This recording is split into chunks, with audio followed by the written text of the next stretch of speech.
my name is Chris Reputong. I'm here with Miss Linda over here. Hola. And we are going to be reacting to this video of this guy apologizing. I feel like I need to apologize to thousands of teenagers because last summer I preached camps all over the nation. And I told the story of my second son, Carter, who was raised from the dead in the hospital room. And there were two things that I said in every single message. It's like this crescendo moment of the message, right? That I wish I could go back and change. The two things that I said, I would say, tell a story about how he was lifeless, had no heartbeat. For over 8 minutes, he was just like laying there. And I'm praying and I'm praying, I'm praying. And this is what I said. I said, I'm not praying weak, pansy prayers like, oh God, please be with us. I'm praying bold prayers like God raised him from the dead. So I said that. And then I would say, and then I felt the presence of God come into the room.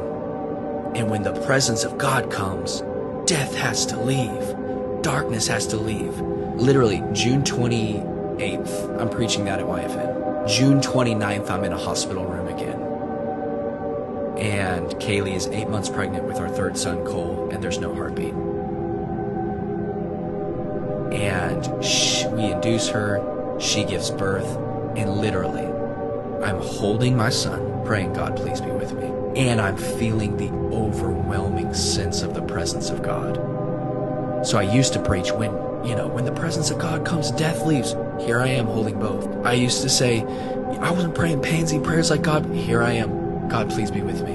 And I feel like I need to apologize to a bunch of teenagers because I have made people feel like if you had enough faith, if you prayed a little harder, if you were just a little bit more intellectually convinced, things would have been different. And sometimes it rains. So what's your initial reaction to that? To his change up on being bold when you pray, thinking that's the only way God hears you, to, being regretful about how he conveyed that message to teenagers. It was kind of confusing. I'm not gonna lie to you, because when he said that he raised his son back from the dead, is he talking about the 8-month son, or is he talking about a different son? That's where it's confusing. Okay, so I think his child. I think it's implied they had like some health issues and was praying, and then when his son when his child was about to be gone, he was in a vulnerable place, and when he was praying, he wasn't praying this big bold prayer. He was just very vulnerable and soft spoken. And there's just a lot of regret, man, I wish I didn't preach at teenagers. We don't want no pansy, soft prayers. Oh, so he was basically teaching teenagers you got to be more aggressive. To pray harder. Yeah.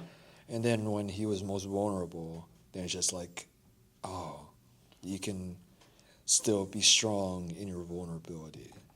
So I'm curious, what do you think about that? I've actually never prayed very boldful before. I've always just prayed more, I wouldn't say vulnerable. Actually, yeah, I would say vulnerable, because prayer works either way you do it, as long as, it's in a respectful manner and stuff. But I've never really experienced the whole praying bold, I've never really been through that. So I wouldn't really know exactly what his mind went through when he did that. But with the vulnerability thing, I think I've always prayed with vulnerability. If I ever needed a word of God or something, I'd pray. But I wouldn't pray. I'd pray but I don't know. It's hard to explain. I don't know how to explain it. But whenever I pray, I just pray asking for God for things, try to help me lead with what I'm working with. Stuff like that. Yeah. I think to clarify, and I could be wrong, so I'm assuming some things. I think when he says pray boldly, I think he means praying with conviction, not just being loud, but really just being really direct with God. God, I want you to bless my house. I want you to lead my household really strong. And that's the obvious stuff, Yeah, but I think you could do that the other way too. You could still be vulnerable and ask God to help you instead of just praying so boldly. Like, I don't think a lot of people ask God for things, and maybe it'll come, maybe it won't. But what I learned growing up, or at least what I've experienced or seen people do, is like everyone always says prayer works, and if you're like consistent with it, it'll work. Even if you're doing it in a boldful way, or if you're just doing it in like a soft way, you know. So it's just like, yeah. I think, no, I agree, I definitely agree with that.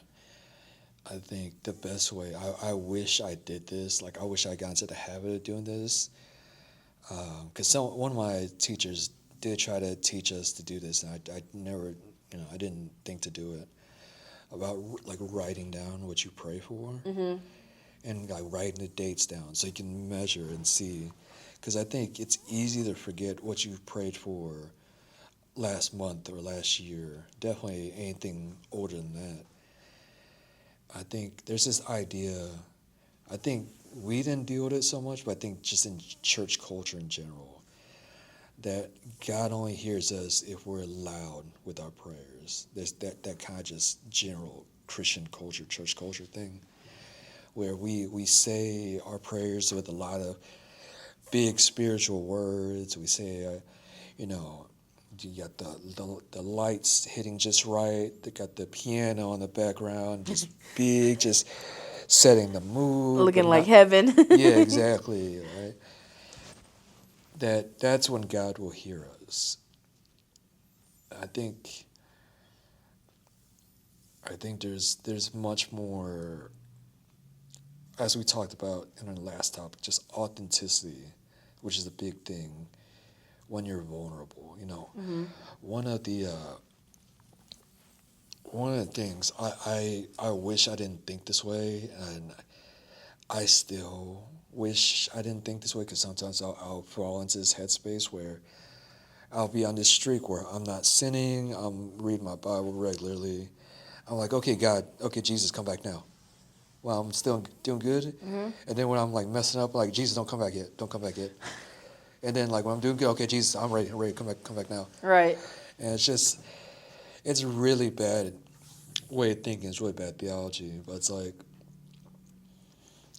I wish I got into more the headspace of like, well, I'm messing up, like, let me seek God more. Because when you sin, when you mess up, that's when you don't want to go to God. That's when you don't want to pray. Because then it's like, dang, I messed up.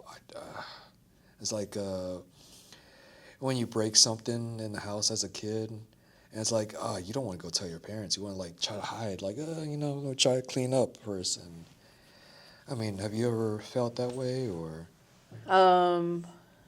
Yeah, actually, it's weird. It's not weird, but I think for a period of my time, I had lost faith in God, because I didn't go to church for like 2-3 years. I recently actually just started going back to church, so it's been like, I started going back to church this year. I lost my faith in God for a hot minute because I was just going through so much in life with family, my personal, just everything in general, just everything in life. So I understand what you mean by like, oh, don't come back yet.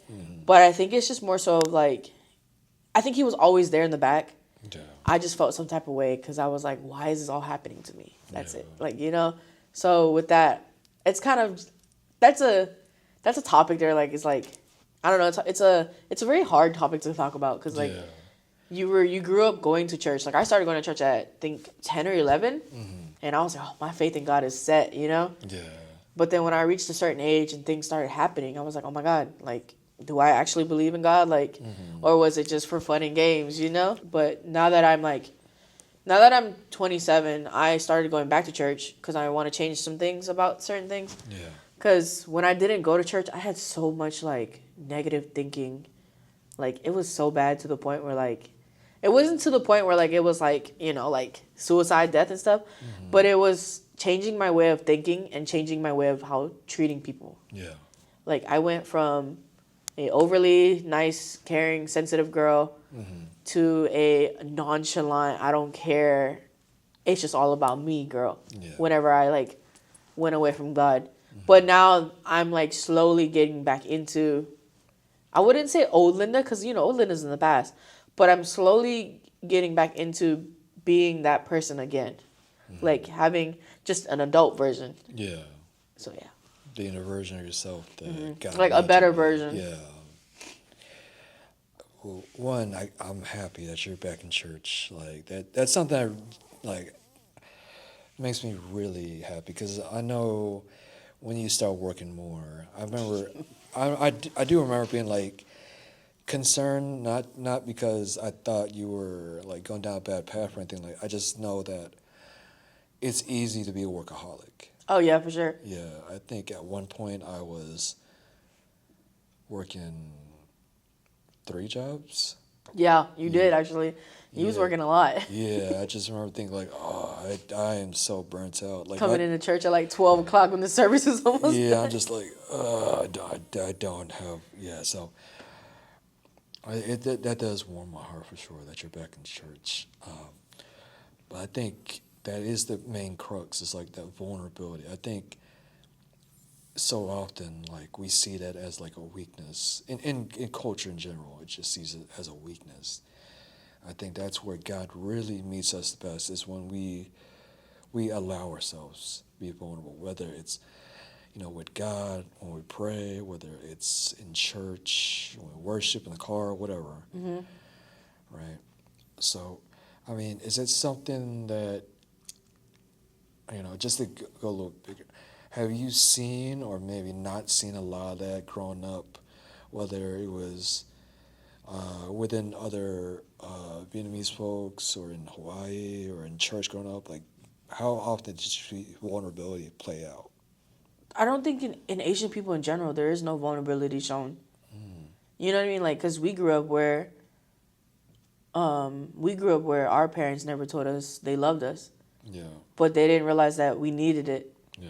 But we didn't understand that they were showing it through doing Actions. acts of kindness, like, feeding us. They thought that because they grew up on that, so they Yeah. decided to pass that on. Mm-hmm.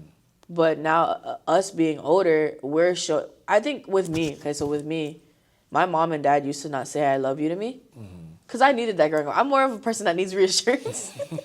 Unfortunately, I need reassurance. A lot of us do. A lot of us Yeah, do. and I fought with my parents a lot growing up because I never understood it. I'm like, you don't love me, and that's hard because you need that as a child because children Yeah. need love. Yeah. But growing up, as you're getting older, you realize, oh, wait a minute, they weren't taught that, Yeah. so they're not doing that for us. Mm-hmm. So my mom and dad, it's crazy. They're divorced, but my mom and dad, I talk to them separately, and it's crazy how I've changed them. Yeah. Because now that I'm an adult, I've changed them.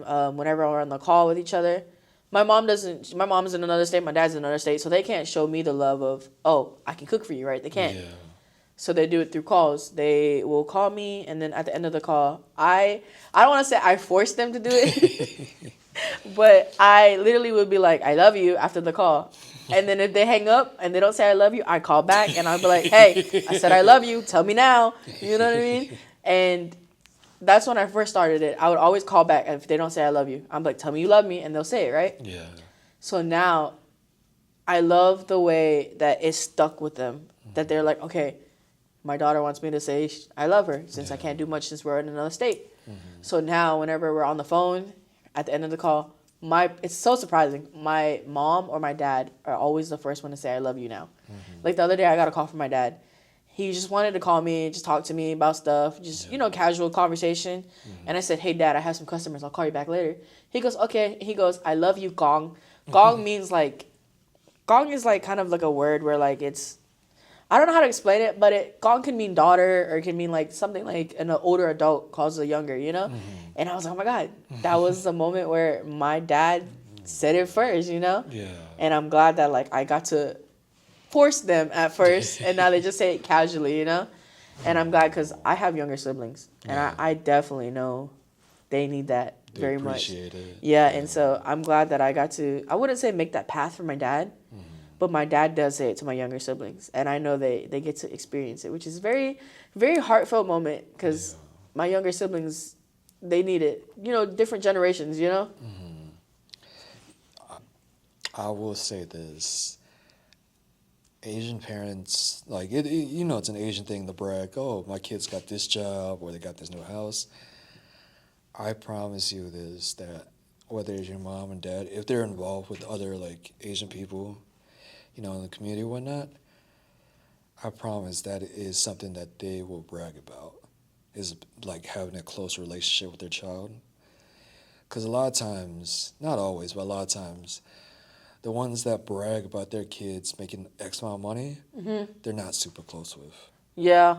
So, I've never really experienced that. Like my mom and dad, my mom and dad don't really brag about me because they don't. I don't think they want it. They need to because there's maybe like one time where I told my mom, "Oh, I wanted to go to school to be a lawyer."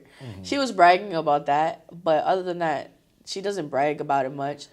With my mom and dad, with them being separated, I think they realize like they're more so they're bragging about, oh, she's happy because my dad does that with like. Because, my family, my dad's side of the family, my mom's side of the family are very judgmental. yeah. But my dad doesn't interfere with my life like that. I would, like, try to figure out, like, what I'm doing. You know what I'm saying? Yeah. My dad thinks that as long as... Because I'm his oldest. So he thinks as long as I'm happy, he's going to be okay. Yeah. And he says that with, like, my uncles and aunties. They're always like, oh, what are you doing now? Like, what's going on with your weight? This and that. My dad, on the other hand, he just literally will ask me, are you happy? Are you okay? Yeah. And I love that because he would never used to ask that. But now he does. And it's great to see that I can change an older Asian man. Yeah. Like, especially of the old ways of thinking. Yeah. And so I think I'm making a difference whenever I'm changing. Like, I'm trying to change my dad and my mom, but also my aunties and uncles. And I'm glad that, like, they're slowly changing. It's going to take years, obviously. It took me years for my parents. But my uncle and auntie are my uncles and aunties are slowly changing too, because they're also asking me, "Are you okay?" So it works. It works out. Like I'm glad that I can change my family. Yeah. So if I change my family, maybe I can help others. Yeah. Help change others, their families. That is definitely a gift that you've had. That I think just the way that you care about people. I think some people maybe that can feel off if they're not used to it. But I think that's definitely a gift that you have, at least with your family. I just cared too much, and I don't want to lose them. Even with my friends, like I care too much. I think it's better to have. I think everyone needs to experience someone that has they have a friend that can show a lot of love. Yeah. Because everyone needs that. I think everyone needs that. Like respectfully, everyone needs like one friend that can show them a lot of love. Because it's kind of hard to find good friends. At least that's what I think. Oh yeah. Especially like nowadays, because you're older, you're trying to figure out your life, but you're also like, how hard it is to make friend dates, especially. It is like so I haven't seen one of my best friend. I haven't seen her in like 5 weeks, and we've been trying to like go on like going out to eat and stuff. It's so hard, Joys of being an adult. Yeah, I got you, but that's something that it's great to hear. I think if for anyone watching, just being able to apply vulnerability, particularly to your spiritual life. Obviously, you don't just be vulnerable, Obviously, be smart about it. Like, can't be vulnerable with just anyone, right? You can't just be like, yeah, here's my deepest, darkest secrets. Totally. It's like, I don't know, I don't even know who you are. Like, yo. Right. So, but for anyone particularly that looks like you, probably not like me, but from our community, that maybe would wish they had what you have with your family or with your folks, as far as like being able to hear those words of affirmation, or maybe wants to be able to have a more vulnerable relationship or be able to pray a bit more vulnerably. What would you say for someone that wants something like that, but maybe doesn't have that right now? I think it's hard to even tell somebody how to figure it out, because it took me a long time to figure it out, because I didn't realize that I needed reassurance.